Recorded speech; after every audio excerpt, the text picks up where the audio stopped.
السلام عليكم، مرحبا بكم معايا في القناه ديالي، قناه يوميات خديجه. اليوم غادي نديروا واحد الوصفه لتبييض المناطق الحساسه ولا اي بلاصه في الجسم فيها سواد، مثل الركب او الكوعين او الابيطين. كتصلح لهم هذه الوصفه، فهي زوينه بزاف وبجوج مكونات فقط. المكون الاول وهو الشبه كلشي كيعرف بان الشبه مبيضه ومزيله لرائحه العرق. يا اما كتجيبيها حجره وكتدقيها لراسك، يا اما كتجيبيها هكا من عند العطار كتباع هكا مدقوقه، راه مزيانه بلا ما تعذبي بلا والو، جيبيها هكا مدقوقه. والمكون الثاني هو الحليب ديال الجسم. اي نوع ديال الحليب كتستعملي للجسم ديالك غادي ديريه في هذه الوصفه هذه. انا حطيت قدامي هنايا الانواع اللي تنستعمل انا، باش غندير نوع واحد فيهم باش ما تقيديش بشي نوع تشوفيني درت واحد النوع وتمشي تشري هذاك النوع بالضبط. اي حليب عندك كتستعمليه من بعد الدوش هو اللي غتستعمليه في هذه الوصفه هذه. غادي ناخذ معلقه عامره مزيان ديال الشبه بحال هكا،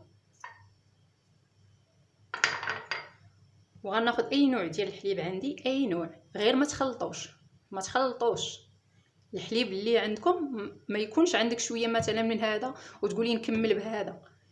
الا عندك هذا فيه غير شويه ديري غير داك الشويه، ومن بعد من يسالي لك خلطي كميه واحده اخرى بحليب اخر. ما تخلطيش اي برودوي مع برودوي واحد اخر يقدر يتسبب لك في حساسيه. هو الشبه ما عندها ما دير لك، الحليب اللي تستعمليه للجسم ديالك راه ما عنده ما يدير لك، غير هو باش تخلطي شي نوع مع شي نوع. اي نوع عندك، اي نوع كتستعمليه من بعد الدوش هو اللي تستعملي. هنا درت معلقه ديال الشبه، غادي ندير 2 ديال المعالق ديال الحليب ديال الجسم.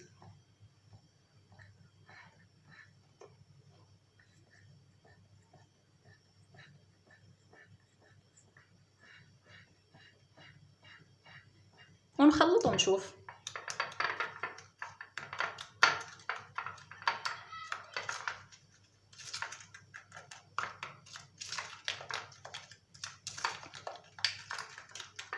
نزيد شويه،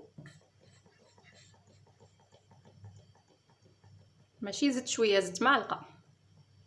نقولوا 3 المعالق ديال الحليب في معلقه وحده ديال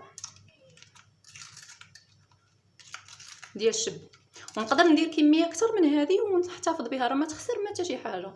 هذه دابا غادي نديرها في واحد البواطه تكون كتسد، ولا شي حاجه بحال هكا تكون خوات، عمريه فيها وحطيه في الحمام ديالك. ومن بعد ما تاخدي الدوش ديالك غادي تستعملي هذه ماشي على الجسم ديالك كامل. هاد الوصفه هذه ما غاديش ديريها على الجسم ديالك كامل، غديريها فقط على البلايص اللي عندك فيهم سويدات.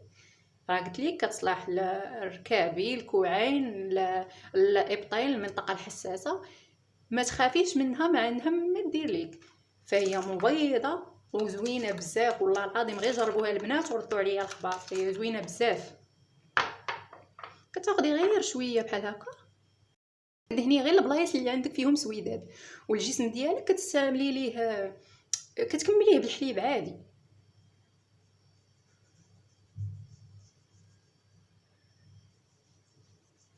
هي راه كتشربها البشره، ما كتخلي ما كيبقى شويه دوك الحبيبات، ولكن ما تيقلقوش.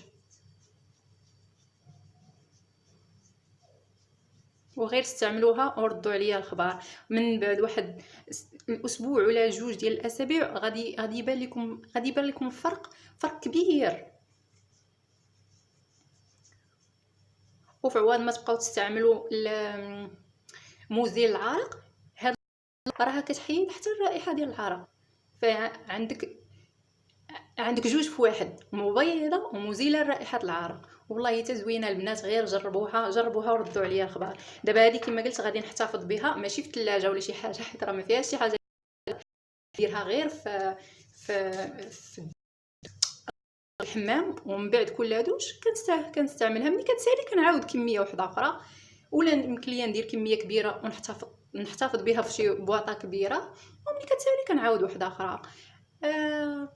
مرحبا بكم معايا في القناه ديالي، وما تنساوش ديروا لي لايك وتابوناو في لاشين.